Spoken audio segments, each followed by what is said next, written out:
ପିଲାମାନେ କାଲିର ଭିଡିଓ ପରେ ବହୁତ ସାରା ପିଲାଙ୍କ ମନରେ ଗୋଟେ କ୍ୱେଶ୍ଚନ ଥିଲା କି ପାଇଁ ନା ଯଦି ଆପଣ ଜିଆରଏସ୍ ଇନ୍ ଏଲିଜିବୁଲ ଲିଷ୍ଟ ଦେଖିବେ ଏଠି ପିଲାମାନେ କ୍ଲିୟରଲି ମେନସନ ଅଛି ଯେ ଆପଣଙ୍କର ଗ୍ରାଜୁଏସନ ସାର୍ଟିଫିକେଟ ଯୋଉମାନେ ସବମିଟ କରିନାହାନ୍ତି ସେମାନଙ୍କୁ ଏଠି ଚାକିରି ମିଳିବ ନାହିଁ ହେଲା। ଏଟା ପିଲାମାନେ ସେମାନଙ୍କୁ କାଲି এটা ଆପଣ ଦେଖିଥିବେ ଏଟା ବହୁତ ଜାଗା ଲେଖା ହେଇଥିଲା ଏବଂ ଏଇ ଭିଡିଓ ପରେ ଯଦି ଆପଣ ମାନେ ଆମର କାଲିର କମେଣ୍ଟ ସେକ୍ସନ ଦେଖିବେ ସେଠି ବହୁତ ସାରା ପିଲାଙ୍କର ଥିଲା ଯେ ସାର୍ ଗ୍ରାଜୁଏସନ ସାର୍ଟିଫିକେଟ କଣ ପାଇଁ ଆମେ କଣ ପାଇଁ ଗ୍ରାଜୁଏସନ ସାର୍ଟିଫିକେଟ ଦବୁ। ଯଦି ଆପଣ ପିଲାମାନେ ଯଦି ମୁଁ ରାୟଗଡା କଥା କହିବି ଯଦି ଆପଣ ରାୟଗଡାର ଲିଷ୍ଟ ଆପଣ ଦେଖିବେ ଯୋଉଟା କି ଆପଣଙ୍କର 2024 ମସିହାରେ ଆସିଥିଲା ସେଠି ଆପଣଙ୍କର କ୍ଲିୟରଲି ମେନସନ ଥିଲା ଯେ ଆପଣଙ୍କର ଏଠି ପ୍ଲସ ଟୁ ଦରକାର ଏବଂ ତା ସହିତ ଆପଣଙ୍କର ଗଭର୍ଣ୍ଣମେଣ୍ଟ କମ୍ପ୍ୟୁଟର ସାର୍ଟିଫିକେଟ ତାହା ମଧ୍ୟ ଲେଖା ହେଇଥିଲା ଯୋଉଟା କି ହଉଛି ଆଇଦର ଆପଣଙ୍କ ପାଖରେ ନାଇଲେଟ ଥିବ କିମ୍ବା ଆପଣଙ୍କ ପାଖରେ ଯଦି ଓଏସିଆଇଟି କୋର୍ସ ଆପଣ କରିଥିବେ ତାହେଲେ ଏଇ କେସରେ ହଉଛି ଆପଣ ମାନେ ଦେଖିପାରିବେ ହେଲା। ଏଟା ଆପଣଙ୍କର ଏଠି କ୍ଲିୟରଲି ମେନସନ ଥିଲା ନାଇଲେଟ କିମ୍ବା ଓଏସିଆଇଟି। ତ ଏଠି ଗୋଟେ କ୍ୱେଶ୍ଚନ ଆପଣଙ୍କ ମନରେ ଆସୁଅଛି ଯେ ସାର୍ ଏଟା ତ ଆପଣ ତ କହିଲେ ଠିକ ଅଛି ତ ଗ୍ରାଜୁଏସନ ସାର୍ଟିଫିକେଟ କଣ ପାଇଁ ସେ ମାଗୁଛି ଦେଖନ୍ତୁ ମୁଁ ସେଟା ପିଲାମାନେ କହୁଛି ଦେଖନ୍ତୁ ବହୁତ ସାରା ପିଲା କମେଣ୍ଟ ସେକ୍ସନରେ ଲେଖିଥିଲେ ସେଥିପାଇଁ ମୁଁ ଆ ଉପରେ ଗୋଟେ ଭିଡିଓ ଆପଣଙ୍କ ପାଇଁ ବନେଇଦେଲି ଯେ ଗ୍ରାଜୁଏସନ ସାର୍ଟିଫିକେଟ ଏବଂ ଆପଣଙ୍କ ଡିଷ୍ଟ୍ରିକ୍ଟରେ ମଧ୍ୟ ପିଲାମାନେ ଯଦି ଏଭଳି ଗ୍ରାଜୁଏସନ ସାର୍ଟିଫିକେଟ ମାଗିଲା ତାହେଲେ ଆପଣ ମାନେ କଣ କରିବେ। ପ୍ରଥମ କଥା ହେଲା ବହୁତ ସାରା ପିଲା କଣ କରିଥିଲେ ଯୋଉମାନେ କି ପିଜିଡିସିଏ ଦେଇଛନ୍ତି ଧରାଯାଉ ଆପଣ ପିଲାମାନେ ପିଜିଡିସିଏ ଦେଇଛନ୍ତି ଏଇ କେସରେ ସିଏ କଣ କରିବ ଆପଣଙ୍କୁ ଗୋଟେ ଗ୍ରାଜୁଏସନ ସାର୍ଟିଫିକେଟ ମାଗିବ। ତାର କାରଣ ହେଲା ପିଜିଡିସିଏ କୋର୍ସଟା ପିଲାମାନେ ଆପଣ ଗ୍ରାଜୁଏସନ ସାର୍ଟିଫିକେଟ ପରେ କରିଥିବା ଦରକାର। ଯଦି ଆପଣ ପିଜିଡିସିଏ କରିଦେଇଛନ୍ତି କିନ୍ତୁ ଗ୍ରାଜୁଏସନ କରିନାହାନ୍ତି ସେଇ କେସରେ ପିଲାମାନେ କଣ ହବ ନା ସିଏ ଆପଣଙ୍କୁ ଗ୍ରାଜୁଏସନ ସାର୍ଟିଫିକେଟ ମାଗିବ ହେଲା। ଏଟା କ୍ଲିୟର ରହିଲେ। ଦ୍ୱିତୀୟ କେସରେ କଣ ରହୁଛି ଇମାଜିନ କରନ୍ତୁ ଏମିତି ବି ବହୁତ ସାରା ପିଲା ଅଛନ୍ତି ଯୋଉମାନେ କି ଓଏସିଆଇଟି କରିଛନ୍ତି ତ ସେମାନଙ୍କୁ ସିଏ କଣ କରିଛି ନା ଗ୍ରାଜୁଏସନ ସାର୍ଟିଫିକେଟ ମାଗି ଦେଇଛି। ତ ଦେଖନ୍ତୁ ଓଏସିଆଇଟି ଯୋଉ କୋର୍ସ ରହୁଛି ପିଲାମାନେ ଏଟା ଗୋଟେ ଆପଣଙ୍କର ବେସିକ କୋର୍ସ ରହୁଛି ଯୋଉଟା ଆପଣ 10+2 ପରେ କରିପାରିବେ। ପିଜିଡିସିଏ କୋର୍ସଟା କଣ ଏଟା ଗ୍ରାଜୁଏସନ ଦରକାର। ଯଦି ଆପଣ ପିଜିଡିସିଏ ସାର୍ଟିଫିକେଟ ଦେଇଛନ୍ତି ଏବଂ ସିଏ ଆପଣଙ୍କୁ ଗ୍ରାଜୁଏସନ ମାଗିଛି ଏଇ କେସରେ ପିଲାମାନେ ଆପଣଙ୍କର ଗ୍ରାଜୁଏସନ ସାର୍ଟିଫିକେଟ ଆପଣଙ୍କୁ ଦେଇଦେଲେ ଆପଣ ସିଲେକ୍ଟ ହେଇଯିବେ।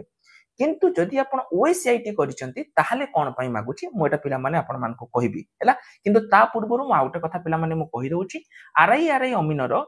ଯୋଉ ରହିଛି ପିଲାମାନେ ସେପ୍ଟେମ୍ବରରେ ଆପଣଙ୍କର ଏକ୍ଜାମ ହଉଛି ତା ପାଇଁ ଆମର ଗୋଟେ ବେଚ୍ ଯୋଉଟା କି ରିଷ୍ଟାର୍ଟ ବେଚ୍ ଆମର ଷ୍ଟାର୍ଟ ହେଇଯାଇଛି। ତା ସହିତ ପଞ୍ଚାୟତ ଏକ୍ଜିକ୍ୟୁଟିଭ ଅଫିସର ପିଓ ପାଇଁ ମଧ୍ୟ ଆମର ପଞ୍ଚାୟତ ବେଚ୍ ଷ୍ଟାର୍ଟ ହେଇଯାଇଛି। ଯୋଉମାନେ ଏନରୋଲ କରିବା ପାଇଁ ଚାହୁଁଛନ୍ତି ଭିଡିଓ ଡେସ୍କ୍ରିପସନରେ ଲିଙ୍କ ଅଛି ଆପଣ ମାନେ ସେଠୁ ଯାଇକି ଏନରୋଲ କରିପାରିବେ। ଠିକ ଅଛି ଚାଲନ୍ତୁ ଏଥର ଆମେ ଟପିକ କୁ ଯିବା। ଦେଖନ୍ତୁ ଯଦି ଆପଣ ଓଏସିଆଇଟି କରିଛନ୍ତି ଏବଂ ଏଇ କେସରେ ସିଏ କଣ କରିଛି ନା ଆପଣଙ୍କୁ ସିଏ ମାଗି ଦେଇଛି ଗ୍ରାଜୁଏସନ ସାର୍ଟିଫିକେଟ ଏବଂ ସିଏ ଆପଣଙ୍କୁ ରିଜେକ୍ଟ କରିଛି। ପ୍ରଥମ କଥା ପିଲାମାନେ ହେଲା ଯଦି ଆପଣ ଓଏସିଆଇଟି କରିଛନ୍ତି ତ ସେମାନେ ଆପଣଙ୍କୁ କେବେ ବି ଗ୍ରାଜୁଏସନ ସାର୍ଟିଫିକେଟ ମାଗିବେ ନାହିଁ ହେଲା। କେନେ ନା ପ୍ରଥମ କଥା ହେଲା ଯେ ପିଜିଡିସିଏ ପିଲାଙ୍କୁ ଗ୍ରାଜୁଏସନ ସାର୍ଟିଫିକେଟ ମାଗିବେ କେନେ ପିଜିଡିସିଏ ଟା ହଉଛି ଗ୍ରାଜୁଏସନ ପରେ ଯଦି ସେମାନେ ଗ୍ରାଜୁଏସନ ପରେ କରିଥିବେ ଧରାଯାଉ ଆପଣଙ୍କ ପିଜିଡିସିଏ ସାର୍ଟିଫିକେଟ ର 2024 ସେପ୍ଟେମ୍ବର ଅଛି କିନ୍ତୁ ଆପଣ ଗ୍ରାଜୁଏସନ କେବେ କରିଛନ୍ତି ଗୋଟେ ଏକ୍ସାମ୍ପଲ 2025 ରେ କରିଛନ୍ତି ଏଇ ଜାଗାରେ ସେମାନେ କଣ କରିବେ ଆପଣଙ୍କୁ ରିଜେକ୍ଟ କରିଦେବେ।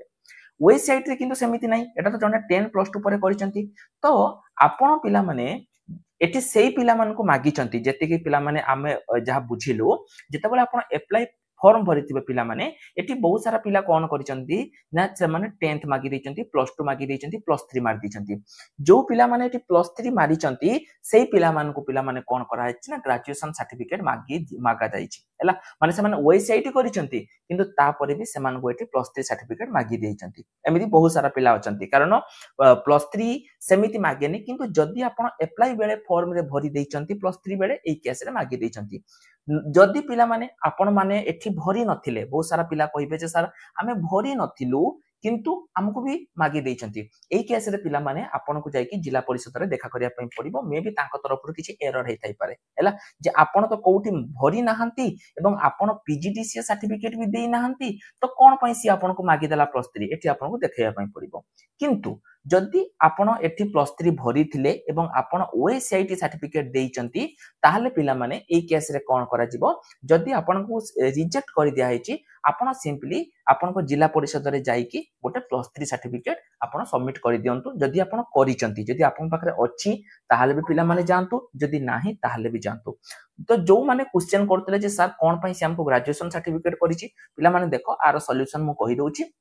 जदि से आपको रिजेक्ट करिसेंती बा इनवैलिड लिखि दैछंती बा आपको रिजेक्ट करिसेंती को कारण पई ना ग्रेजुएशन सर्टिफिकेट आपनकर नाही ए जो कारणटा ग्रेजुएशन सर्टिफिकेट नॉट सबमिटेड एवं आपन धरा जो ओएसीआईटी करी कि भी आपनकर ए असुविधा आसी पिला माने इनएलिजिबल अछंती डरिबार एठी किछि नाही सीधा आपन जानतु जदि आपन ग्रेजुएशन सर्टिफिकेट अछि ताहाले भी आपन जाई कि जिला परिषद रे सबमिट करि दियंतु के तारिख पूर्व मु खाली कहि दैतिली 18 तारिख पूर्व हला सबमिट करि दियंतु जदि आपनक पाखरे ग्रेजुएशन सर्टिफिकेट नाही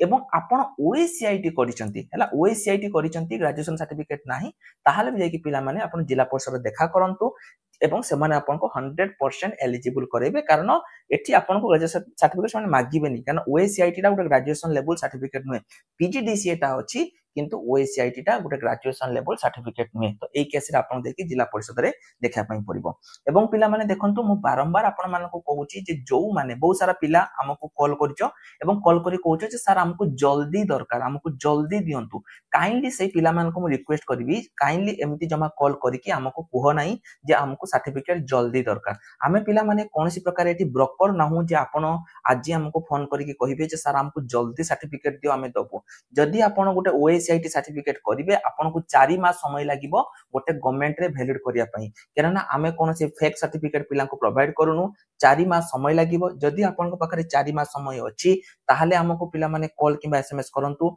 जदि आपण को जल्दी दरकार निज गां साई पडिसा रे देखि बुझी दियंतु जदि कहा घरे के प्रिंटर रखि कि छापुतबो से आपण को 4 मिनिट रे देई देबो 4 मास भी आपण को 4 दिन बा 4 घंटा भी दरकार पड़िबोनी 4 मिनिट रे सीता घरे छापी कि देई देबो जो मानकर जल्दी दरकार से माने काइंडली हमको कॉल किबा एसएमएस करंतु नाही आमे काहाकू 2 दिन बे 3 दिन ले सर्टिफिकेट दरकार नाही जदि 4 मास आपण कातरे समय अछि आपण नेक्स्ट जीआरएस पई अपेक्षा करिसंती बा नेक्स्ट टाइम जीआरएस रे आपण अप्लाई करिए बोली भाबिचंती सेही केस रे पिला माने केवल हमको कांटेक्ट करंतु नहले करंतु नाही ता सहित ए जदि किछि भी अपडेट आपण जानिया पई चाहउचंती टेलीग्राम ग्रुप रो लिंक वीडियो डिस्क्रिप्शन ले अछि एटु जाई कि आपण माने जॉइन हेई परिबे आज पई एतिकी रहल नमस्कार जय जगन्नाथ।